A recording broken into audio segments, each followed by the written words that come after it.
이스라엘에 존경받는 한 율법 선생이 있었습니다. 이 선생이 율법 지식과 또 많은 말씀을 제자들에게 가르쳐서 굉장히 촉망받는 그 선생님이었습니다. 저녁 시간이 되었습니다.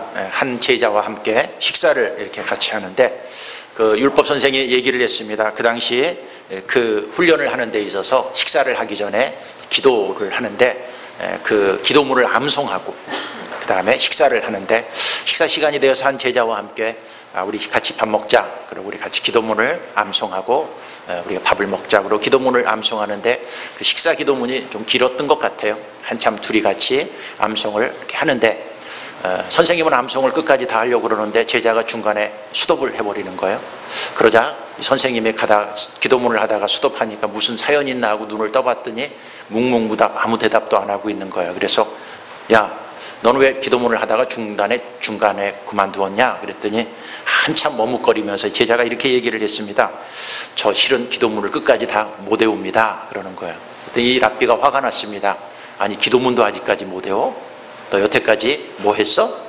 그러니까 의구심이 나갖고 율법 그동안 배운 것 제대로 기억하고 있나? 질문을 했더니 제대로 하는 게 아무것도 없는 거예요.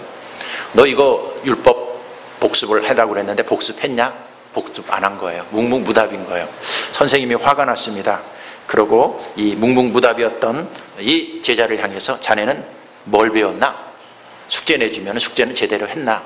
이것도 못 외워가면서 무슨 공부를 한다고 지금 여기서 나한테 배우고 있나? 선생님이 굉장히 화가 나서 성질을 냈습니다. 얼굴을 붉혔습니다. 선생도 화가 나서 나가버렸고 이 제자도 눈을 뜨지 못하고 머리 숙이고 있다가 나중에 나가버렸습니다. 그리고 한 일주일이 지났습니다.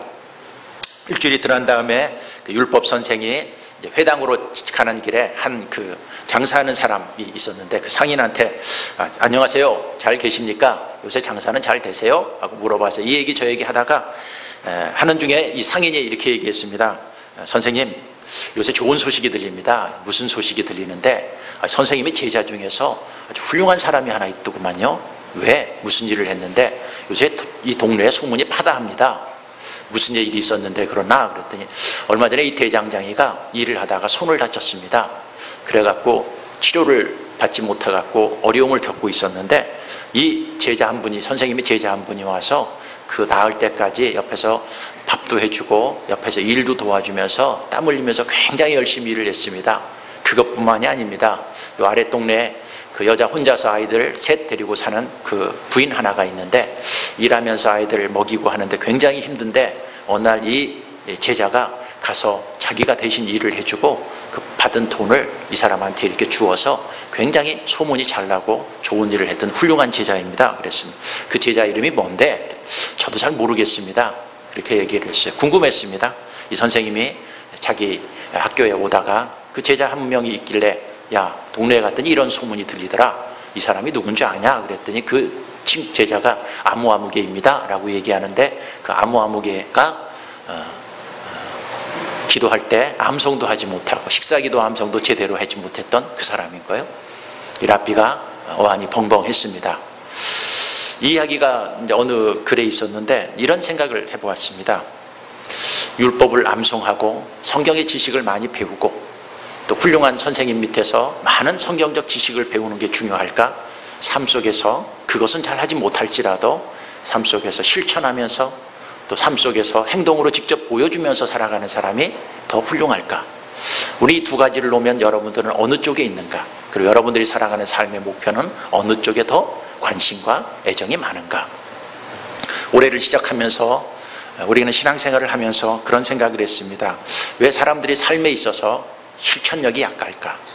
설교는 듣고 감동은 받지만 삶에 있어서 적용하는 것들은 왜 우리와 상관이 없는 이야기가 되고 말았을까? 왜 기독교는 자꾸 욕을 얻어먹을 수밖에 없을까? 그래서 올 한해 우리가 계획했던 것이 뭐냐면 야, 우리는 올 한해 많은 것 하지 않더라도 진짜 필요한 것들을 실천하는 그 프로젝트를 정해서 우리가 신앙생활하는데 그냥 듣고만 끝나는 신앙이 아니라 삶 속에서 실천하는 것을 가자. 그래갖고 첫 번째 시작한 것이 나눔 프로젝트입니다. 왜 이 나눔 프로젝트를 먼저 시작했을까요? 첫 번째 생각할 수 있는 것이 있습니다. 그것은 뭐냐면 초대교회의 신앙의 핵심이 무엇이었냐면 바로 이 구제하는 것, 나누는 거였다 하는 것입니다. 얼마 전 매스컴의 러시아 대통령 푸틴이 이런 얘기를 했습니다. 공산주의 사상의 근거가 성경에서 나왔다라고 발언을 했습니다. 공산주의와 기독교는 유사한 점이 있다. 자유, 평등, 형제해, 정의 이런 거에 있어서 모든 것들이 성경에 근거가 있다. 공산주의 사상은 성경에서 원시적 발췌를 하였다라고 푸틴 대통령이 얘기를 했습니다. 저도 깜짝 놀랐습니다. 왜 푸틴이 이런 얘기를 했나? 그런 얘기를 한 근거는 그럼 성경에 있는가?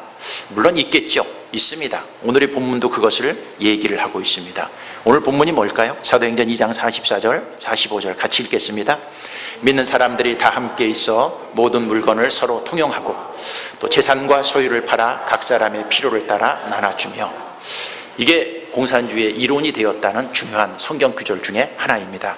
서로 물건을 통용하고 소유를 팔아서 각 사람의 필요에 따라서 나눠주었다. 이게 초대교회에 있었던 것인데 여기에 근거를 두고 공산주의 사상의 어떤 근거들을 이렇게 찾으려고 하고 있는데 저는 그렇게 생각하지 않습니다.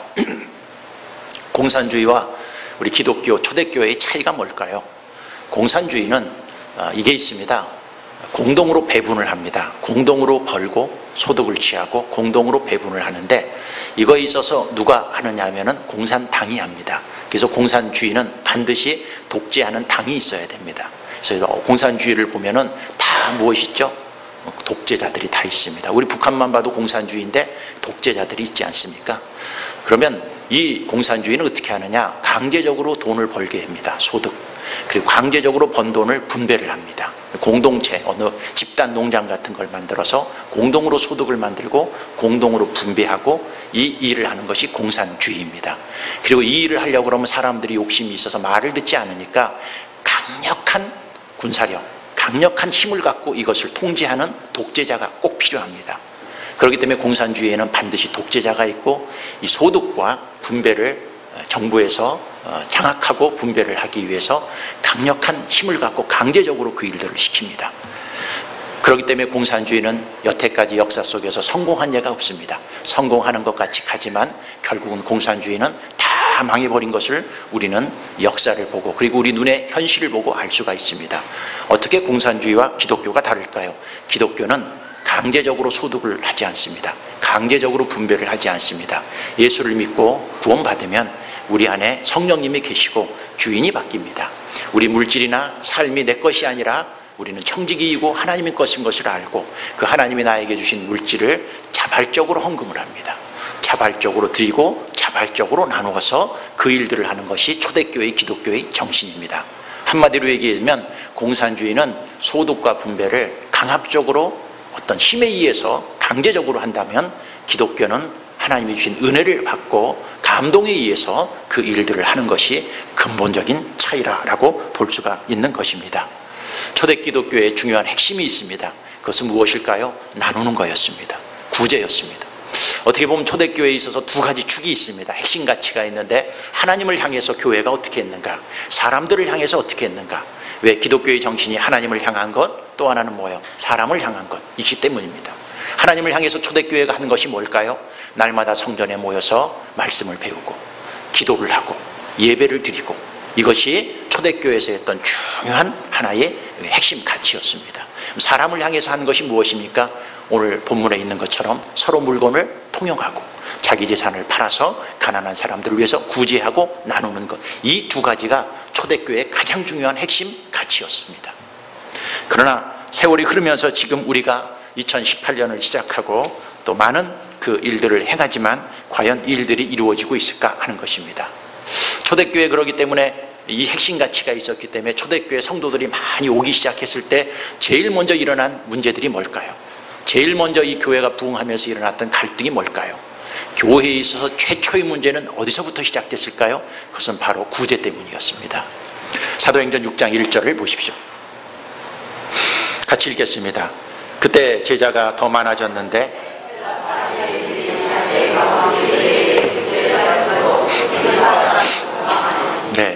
첫 번째 교회, 초대교회에 제일 먼저 일어났던 문제가 뭐냐면 구제 때문이었습니다.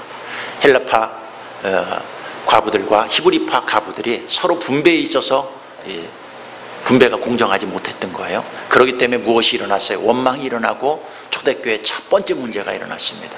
첫 번째 문제가 일어났다는 것을 부정적으로 보는 것이 아니라 교회는 이 문제 때문에 최초로 교회 문제가 일어난 것처럼 그만큼 중요한 것이 초대교회에서 구제하는 일이었습니다.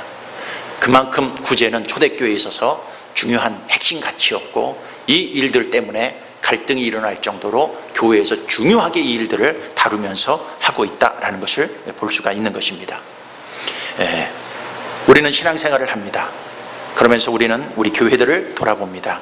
초대교회의 핵심 가치가 하나님을 향해서 기도하고 말씀 배우고 예배드리고 하는 일이고 또 하나는 구제가 중요한 핵심 가치였는데 지금 우리나라의 교회는 어떤가 또 우리 교회는 어떤가 라고 얘기해 봤을 때 우린 기도도 하고 하나님 말씀도 배우고 예배도 드리고 성전의 날마다 모여서 하나님을 향해서 하는 일들은 있지만 과연 우리 교회가 구제하는 일은 얼마나 하고 있을까?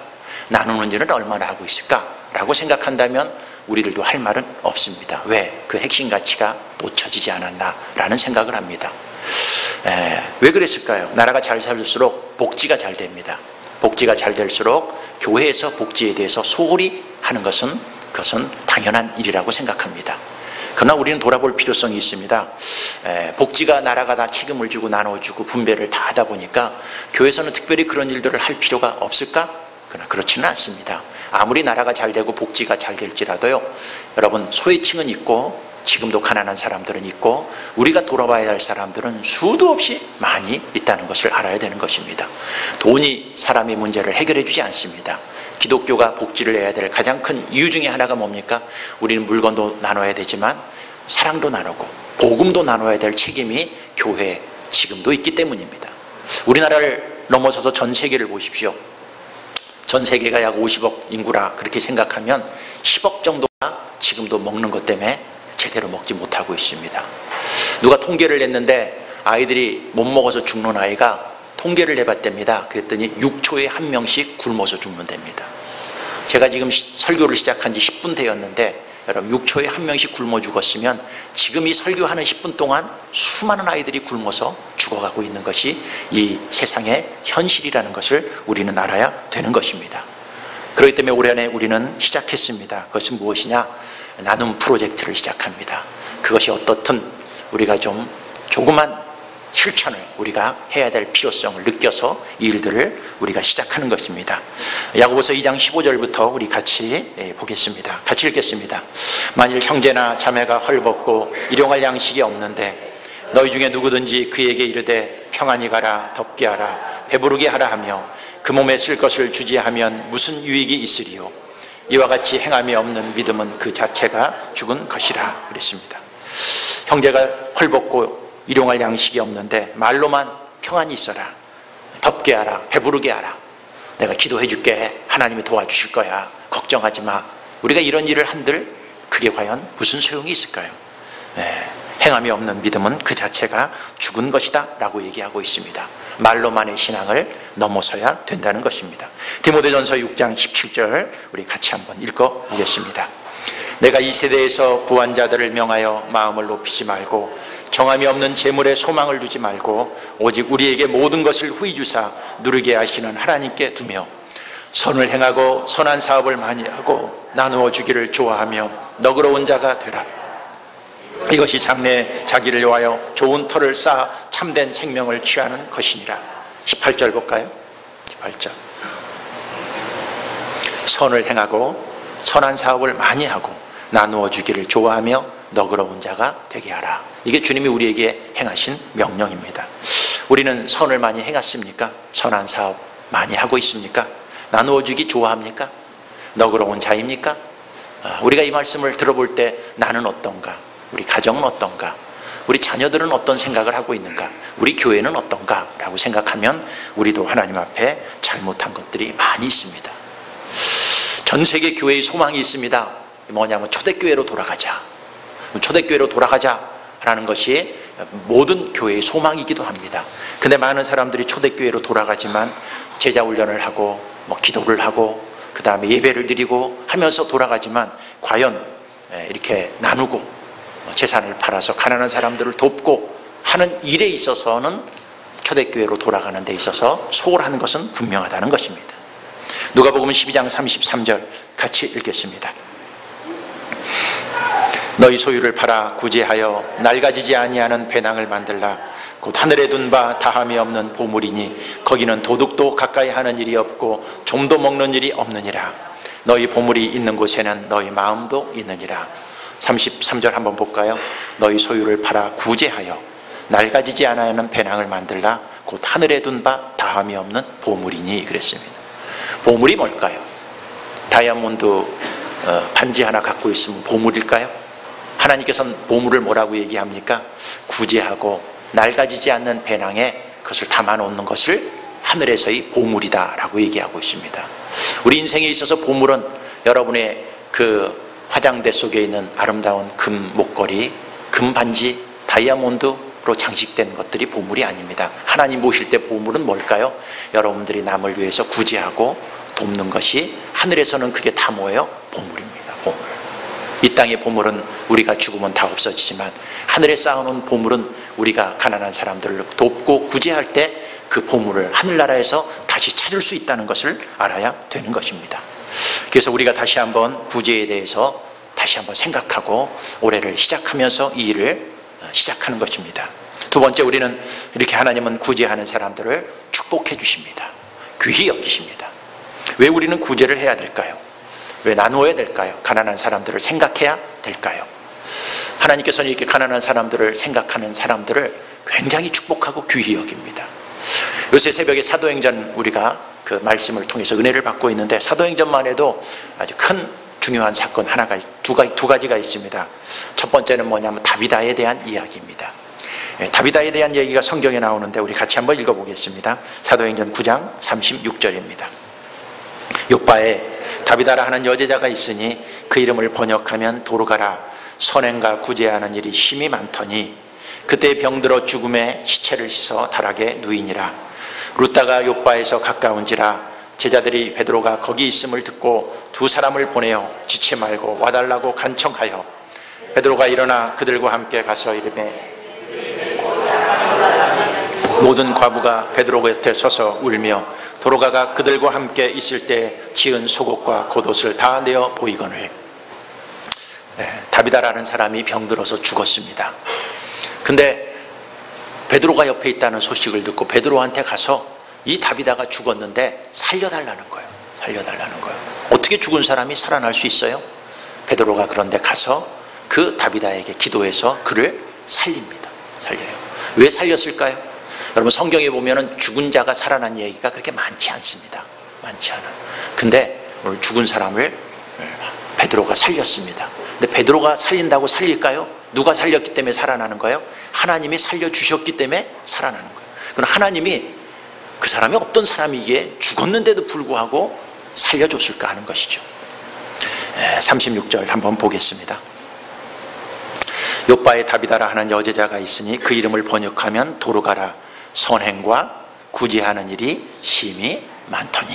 심히 많더니 그러는 거예요. 그거 이유 하나입니다. 그리고 그에게 도움을 받았던 많은 사람들이 도움을 받았던 옷, 도움을 받았던 여러 가지 물건들을 갖고 와서 베드로 앞에다 놓고 이 사람이 우리를 위해서 이렇게 선한 일을 많이 했습니다. 이 사람 죽으면 안 됩니다. 살려줘야 됩니다 하고 간절히 부탁했던 거예요. 그자 베드로도 감동을 하고 하나님도 감동을 해서 그 사람을 살려준 이야기가 여기를 통해서 나타나고 있습니다. 예수님도 죽은 사람을 살렸습니다. 뭐냐면 나사로를 살렸습니다. 근데 예수님께서 나사로를 살린 이유가 있습니다. 그가 병들어서 죽게 되었습니다. 근데 예수님이 억지로 늦게 갔습니다. 죽을 때까지 기다렸다가 갔습니다. 왜 그를 죽을 때까지 기다리고 예수님이 늦게 갔을까요? 그를 살림으로 말미암아 예수님이 사람들에게 주시고자 하는 메시지가 있었어요. 그때 있었던 중요한 말씀이 있습니다. 나는 부활이요 생명이니 나를 믿는 자는 죽어도 살겠고 무릇 살아서 믿는 자는 영원히 죽지 아니하리라. 예수님이 나사로가 죽기까지 기다린 것은 나는 부활이요 생명이니까 나를 믿는 사람들은 죽어도 살겠다는 이 부활의 복음, 부활의 메시지를 알려주기 위해서 의도적으로 그를 죽을 때까지 기다렸고 그를 다시 살린 것입니다. 베드로가 죽은 사람을 살렸습니다. 여러분 부활에 대한 그 메시지만큼 중요한 게 뭐예요? 선행과 구제하는 일이 많으니까 하나님께서는 그를 통해서 그를 살리심으로 말미암아 선행과 구제는 죽은 사람도 살릴 가치가 있을 정도로 중요하다는 것을 우리에게 메시지로 던져주고 있는 것을 볼 수가 있는 것입니다. 사도행전에 보면 또 하나 이야기가 있습니다. 고넬료 이야기입니다. 고넬료는 로마 군인입니다. 100명의 군사를 거느리는 식민지를 다스리고 있는 그 로마의 군인이었습니다. 장교입니다. 근데 그가 이스라엘에 와서 하나님을 믿게 되었습니다. 유대교를 믿게 되었습니다. 그가 유대교를 믿고 기도하고 유대교를 먹고 신앙생활을 열심히 하고 있었습니다. 근데 어느 날 베드로에게 하나님께서 환상을 보여줍니다. 환상을 보여주면서 이방인들은, 로마 사람들은 구원받을 수 없는 사람인데 하나님의 환상을 통해서 이방인들도 구원을 시켜야 대한 강력한 메시지를 한 번도 아니고 3번씩이나 베드로에게 줍니다.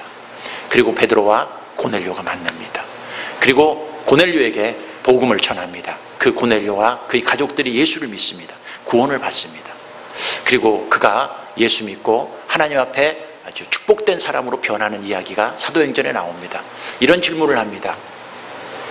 아니, 고넬료가 어떤 사람이기에 하나님께서 급해서 베드로에게 환상까지 보여주면서 그를 만나게 하고 그를 만나서 복음을 듣게 하고 그를 구원시켰는가? 그가 기도하는 사람이라서, 그가 하나님을 열심히 믿는 사람이라서 물론 그것이 있습니다. 근데 그에게 있어서 빼놓지 할 중요한 신앙생활이 있었습니다. 사도행전 10장 2절입니다. 같이 읽겠습니다.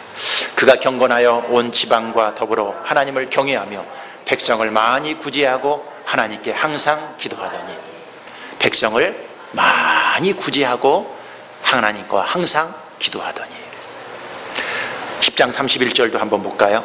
제가 읽겠습니다. 말하되 고넬료야, 하나님이 내 기도를 들으시고 내 구제를 기억하였으니 그랬습니다. 기도는 하나님을 향한 것입니다. 구제는 사람을 향한 거였는데 왜 하나님이 저 고넬료를 구원시키기 위해서 베드로에게 환상까지 보여주면서 그 일을 했었을까요? 그가 하나님께 기도하는 사람이기도 했지만 무엇하는 사람이었어요? 구제하는 일을 같이 병행해서 균형을 맞춰서 잘하는 사람이었기 때문에 하나님께서는 그를 찾아가서 그를 구원시킨 것들을 볼 수가 있는 것입니다. 오늘 하나님이 뭐라고 그럽니까? 내 구제를 기억하였다 라고 얘기하고 있습니다. 기억하였다. 우리가 신앙생활을 합니다. 여러분들을 구제하고 나누고 돕는 것은 누가 다 기억하고 있어요? 하나님이 다 기억하고 있습니다. 기억하고 있다가 여러분들이 기회만 되면, 여러분이 축복받을 수 있는 여건만 되면 하나님은 그걸 기억하였다가 대신 축복해 주시고 대신 갚아주신다는 것을 우리는 알아야 되는 것입니다. 구제는 하나님이 기억하고 있습니다. 구제를 하는 사람들을 하나님이 기억했다가 언제나 때가 되면 그를 다시 축복으로 되돌려 주는 것입니다. 왜 우리가 나눔 프로젝트를 할까요? 이 하나님의 중요한 가치인 구제, 하나님이 기억하는 이 구제, 하나님이 하고 싶어하는 이 나눔, 우리가 우리 교회에서도 실천하며 이 일들을 행하기를 원하는 것입니다. 우리는 이런 생각을 합니다. 올 한 해를 시작하면서 우리는 새 일을 시작하자. 올해 우리 교회를 하나님이 축복해 주실 것이다. 우리 가정을 축복해 주실 것이다. 이런 생각을 갖고 하면서 우리는 이런 생각을 할 수 있습니다. 아, 하나님이 우리 교회를 축복해 주실 거야. 그러니까 좋은 일, 기적 같은 일들이 일어날 거야 하고 기적 같은 일, 좋은 일 기대만 하고 있어요? 네, 아닙니다. 우리 가정에 하나님께서 축복해 주실 거야. 올 한 해 새 일을 행하실 거야. 오늘 우리 가정에 이런 기적 같은 일이 일어날 거야. 이런 축복이 일어날 거야. 여러분 기대하고 갑니다. 근데 우리는 원리를 알고 가야 됩니다. 여러분 기대를 하지 말라는 것이 아닙니다. 하나님은 축복해 주십니다. 기적을 일으켜 주십니다. 여러분들에게 놀라운 새 일을 행할 것입니다. 근데 하나님은 그 새 일과 축복과 은혜를 주시는 방식이 있습니다. 그것은 무엇입니까? 맹목적으로 하나님은 절대 그냥 공짜로 주지 않습니다. 여러분이 무엇을 바라는 거예요? 여러분이 나누고 희생하고 심고 베풀고 하는 것들이 있어야 축복을 주시는 거예요. 심은 대로 거두는 것입니다. 나누어야 축복해 주시는 것입니다. 내가 구제를 해야 하나님께서 그 구제의 대가를 우리에게 주시는 것입니다. 나눔이 없이, 구제가 없이, 희생이 없이, 뭔가 나는 손해보는 것도 아무것도 하지 않고 그저 하나님한테 주시옵소서, 기적을 주시옵소서, 새 일을 행하여 주시옵소서, 우리 가정에 이런 기적이 있을 걸 믿습니다. 우리 사업에 이런 기적이 있을 걸 믿습니다. 우리 삶에 이런 기적이 자녀들에게 일어날 걸 믿습니다 하고 기도만 한다고 되는 게 아닙니다. 하나님이 기억하는 것은 기도와 구제를 기억합니다. 희생과 기도를 함께 해야 됩니다. 나눔과 그 다음에 구제와 우리가 하나님 앞에 축복받아야 될 그 이유들을 같이 놓고 살아갈 때 하나님은 우리를 축복해 주신다는 것입니다. 그렇기 때문에 올 한해 이 나눔 프로젝트를 하면서 여러분들이 기도를 좀 하십시오. 기도를 하시고 생각을 하십시오. 내가 무슨 일을 할까? 무슨 일을 할까? 아, 하나님이 우리 가정 올해 축복해 주시는데 그냥 축복해 주는 것이 아니구나. 올 한해도 우리 교회 하나님이 축복해 주실 것을 믿고 새 일을 시작하는데 기도만 한다고 되는 게 아니라 야, 심어야 되는구나. 나눠야 되는구나. 구제해야 되는구나. 그렇게 해야 우리가 하나님 앞에 기도해도 그게 떳떳한 거예요.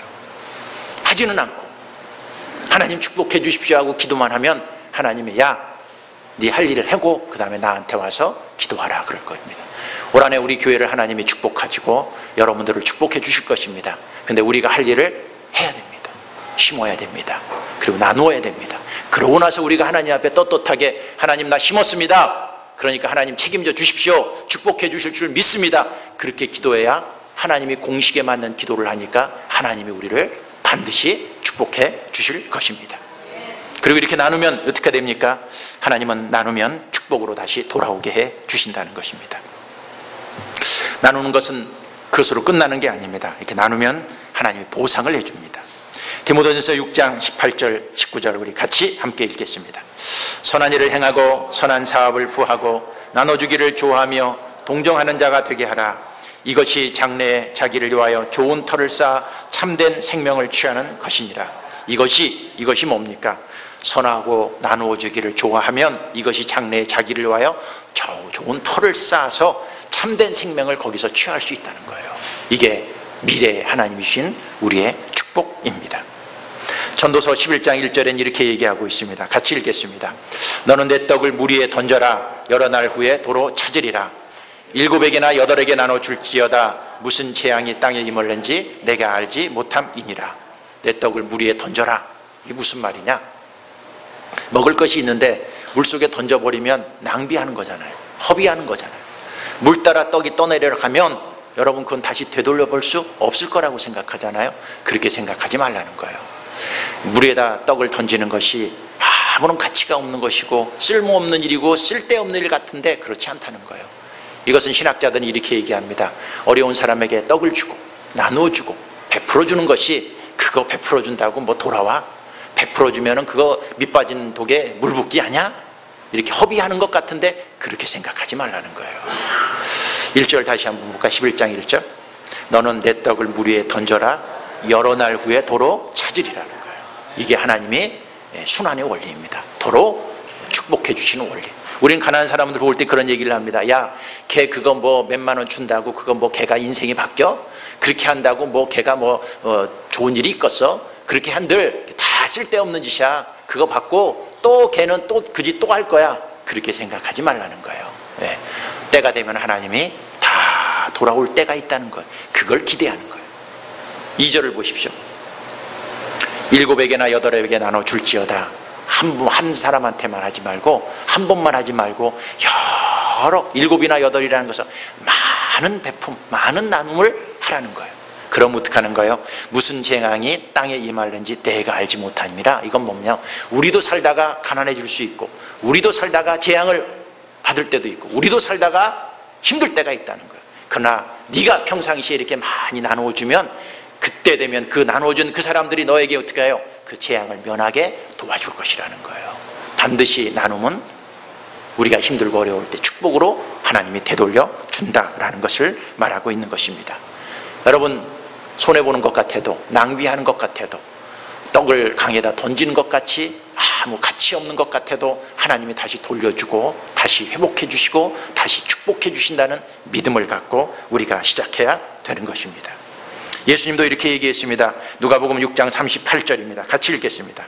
주라 그리하면 너에게 줄 것이니 곧 후이되어 누르고 흔들어 넘치도록 하여 너에게 안겨주리라. 너희가 헤아리는 그 헤아림을 너희가 헤아림을 도로 받을 것이니라.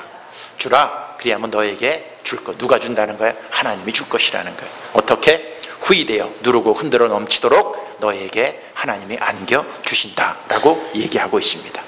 하나의 밀알이 땅에 떨어져 죽으면 많은 열매를 받습니다. 심어야 거둡니다. 나눠야 축복합니다. 구제하고 주는 것이 미래 하나님이 우리에게 다시 축복으로 주는 보상이 있다는 것입니다. 신명기 15장 7절 같이 읽겠습니다. 내 하나님 여호와께서 내게 주신 땅 어느 성읍에서든지 가난한 형제가 너와 함께 거주하거든 그 가난한 형제에게 내 마음을 완악하게 하지 말며 내 손을 움켜쥐지 말고 반드시 내 손을 그에게 펴서 그에게 필요한 대로 쓸 것을 넉넉히 구워주라. 어떻게 하고 있습니까? 넉넉히 구워줘라. 손에 움켜쥐지 마라. 그냥 외면하지 말라. 15장 10절에는 어떻게 얘기하고 있습니까? 같이 읽겠습니다. 너는 반드시 그에게 줄 것이요 줄 때에는 아끼는 마음을 품지 말 것이니라. 이로 말미암아 내 하나님 여호와께서 내가 하는 모든 일과 내 손이 닿는 모든 일에 내게 복을 주시리라. 어떻게 하라고 그랬어요? 하나님이 다 복을 주어서 돌려주시겠다는 것입니다. 아끼는 마음으로 하지 마라.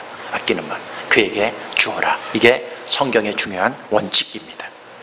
잠언 28장 27절 같이 읽겠습니다.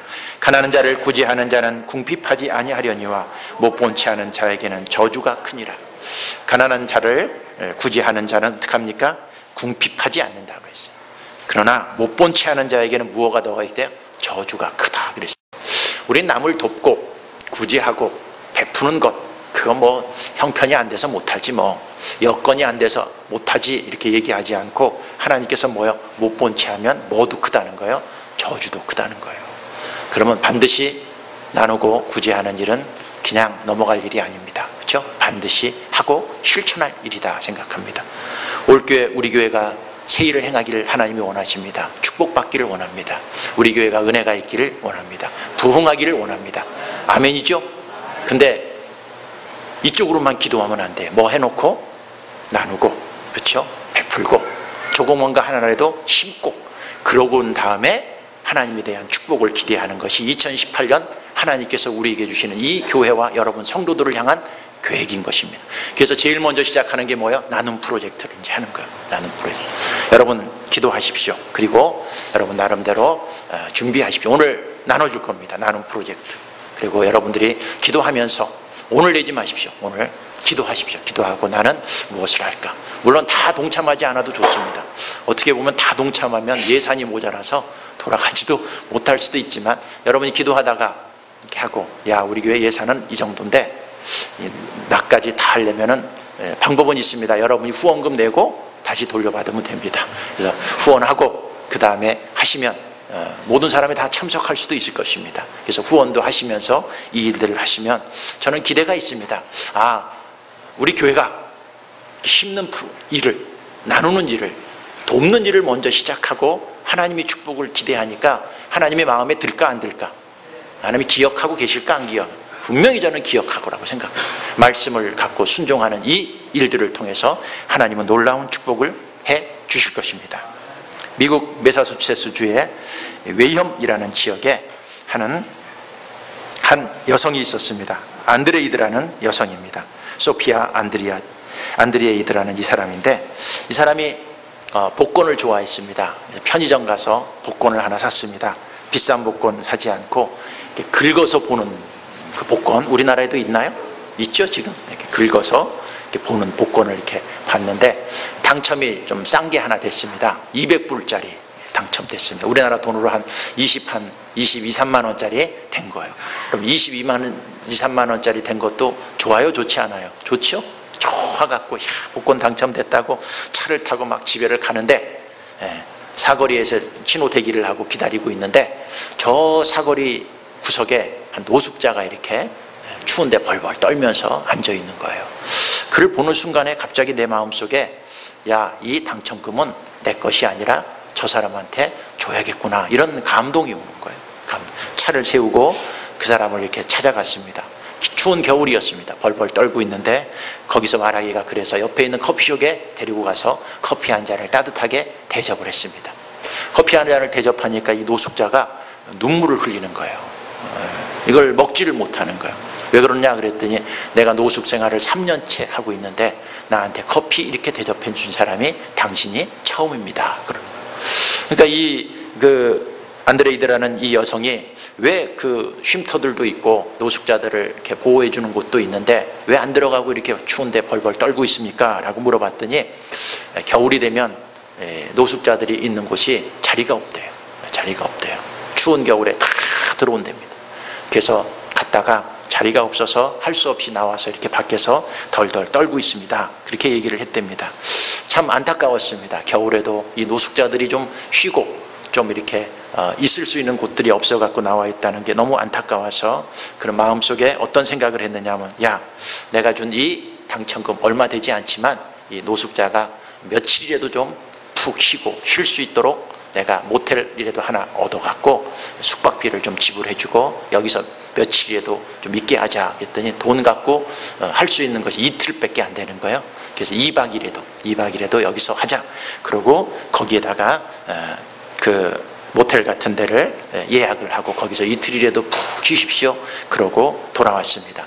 그리고 자기가 만났던 이 이야기를, 윌리엄스라는 사람을 만나서 나눴던 얘기들을 자기네 페이스북에 올렸습니다. 페이스북에 올려서 그 얘기를, 사연을 얘기하니까 그것이 급속도로 전파가 됐습니다. SNS를 타고 이 순식간에 퍼쳐나가서 이 지역에 있는 한 이발사가 내가 그 윌리엄스 머리 이발해 주겠다. 그러고 거기 호텔에 찾아가서 머리 이발도 해주고, 어떤 사람은 내가 그 사람한테 옷 한 벌 선사하겠다. 방한 의류를 사갖고 거기 가서 이렇게 솜사를 해주고, 어떤 아이들은 그 사람을 위해서 내가 카드를 하나 줘주겠다고 어떤 애가 카드를 막 정성껏 적어서 갖다 주고 여기저기서 막 도와주기 위해서 오기 시작하는 것입니다.